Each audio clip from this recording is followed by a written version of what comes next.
maisha yetu. Utajiri wa asili wa Wang'ombeni. Tuko hapa wadi ya Wang'ombeni, kaunti ya Kwale. Eneo linajulikana kwa shughuli za uchimbaji wa mawe, rasilimali asilia ambayo kwa miaka mingi imekuwa tegemeo la maisha ya maelfu ya vijana na familia zao. Mawe haya yanayopatikana hapa hususan mawe ya ujenzi kama mawe ya chokaa kwa lugha ya Kimombo limestone na mawe ya mchanga kwa lugha ya Kimombo sandstone yamekuwa yakitumika kujenga nyumba, barabara na miundombinu katika maeneo mengi ya ukanda wa Pwani na hata nje ya kaunti ya Kwale. Lakini swali kubwa ni hili: je, jamii inanufaika kikamilifu na rasilimali hii au bado tunauza mawe ghafi bila kuongeza thamani yake?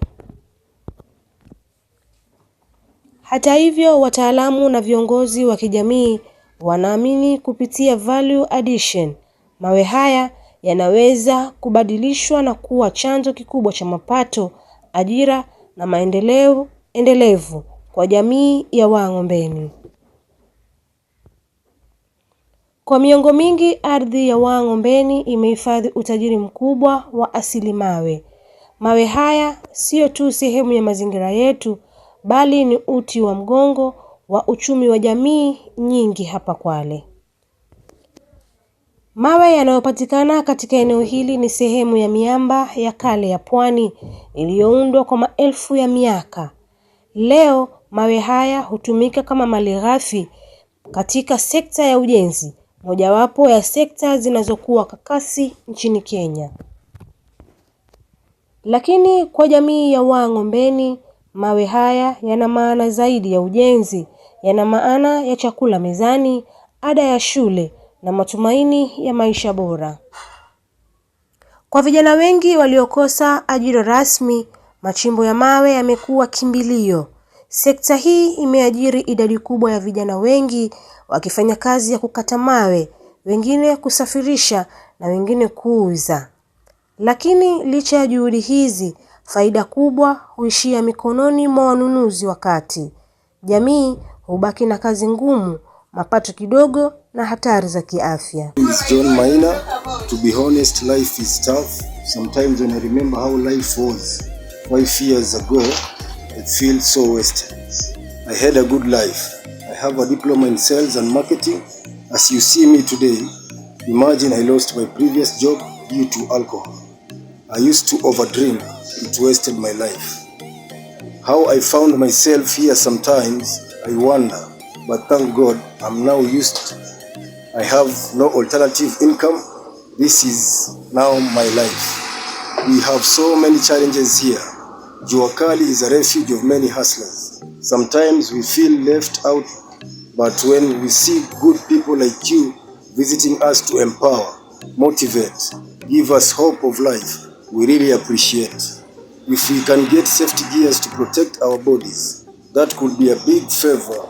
We are vulnerable to danger and we have nothing to do about it. Apart from my diploma, I'm skilled in pedicure and manicure. With support, I'm sure I can start my own salon. Kwa kuongeza thamani ya mawe haya, jamii inaweza kufungua milango mipya ya uchumi.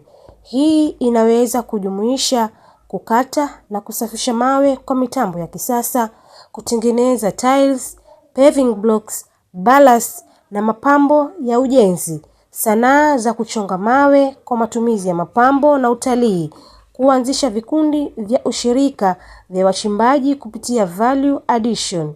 Jiwe moja linaweza kuongezeka thamani mara 2 au hata mara 3.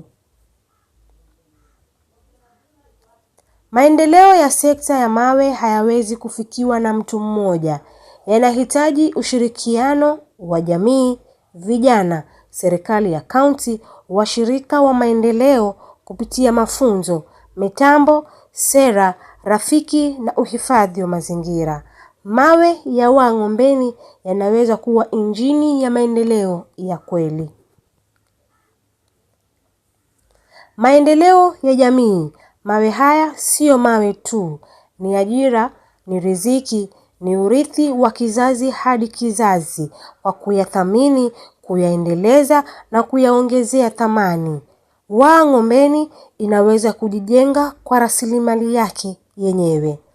Mawe yetu, maisha yetu.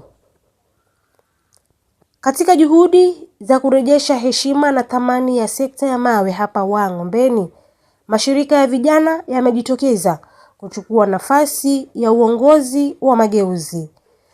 Miongoni mwao ni shirika la Lavish Heart Youth Initiative Agenda linaloongozwa na mkurugenzi wake, kijana mkakamavu Hamadi Tenguri.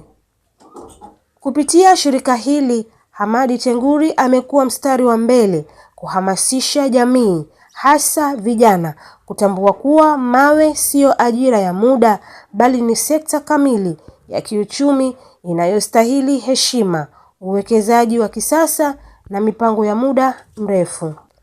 Lengo kuu ni moja: kuweka pesa mfukoni mwa wakaazi wa Waa Ng'ombeni kwa kuhakikisha rasilimali hii inawanufaisha wenyeji kabla ya kunufaisha masoko ya nje. Kupitia Lavish Heart Youth Initiative Agenda, vijana wanahimizwa kuacha mtazamo wa kazi ya nguvu pekee na badala yake wakumbatie uwekezaji wa mitambo ya kisasa ya kukata na kusindika mawe, mifumo ya ushirika na kampuni ndogondogo za vijana, mbinu za masoko na usambazaji wa kitaalamu. Kwa kufanya hivyo, sekta ya mawe inaweza kupandishwa hadhi kutoka machimbo ya kienyeji hadi sekta ya ushindani wa kitaifa. Leo hii mawe ya Waa Ng'ombeni yanahitajika zaidi ya mipaka ya Kwale. Masoko makubwa kama Nairobi, Nakuru, Meru na Kisumu yanahitaji mawe ya ujenzi kwa kasi inayoongezeka kila siku.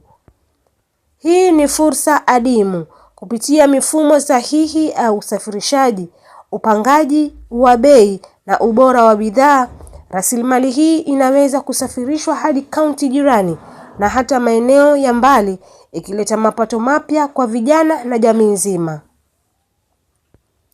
Lakini hili halitokei kwa bahati, linahitaji uongozi wenye maono. Sekta ya mawe sio ndogo, ni nyeti, ni ya kimikakati. Ndio maana uongozi kuanzia ngazi ya kijiji hadi kaunti unapaswa kuchangia kwa jicho la tatu. Sera rafiki, miundombinu ya usafirishaji, vibali vinavyoeleweka na ulinzi wa mazingira ni mambo yasiyoweza kuepukwa kama kweli tunataka kuona maendeleo ya kudumu. Kupitia mshikamano wa jamii, ujasiri wa vijana na uongozi wa vitendo unaoonyeshwa na mashirika kama Lavish Heart Youth Initiative Agenda, mawe ya Waa Ng'ombeni yanaweza kuwa zaidi ya rasilimali, yanaweza kuwa nguzo ya uchumi wa kizazi cha sasa na kijacho. Hii ni safari, hii ni mapinduzi ya kiuchumi na yanaanza hapa Waa Ng'ombeni. Mawe yetu, thamani yetu, maisha yetu. Mimi ni Rehema Langaso.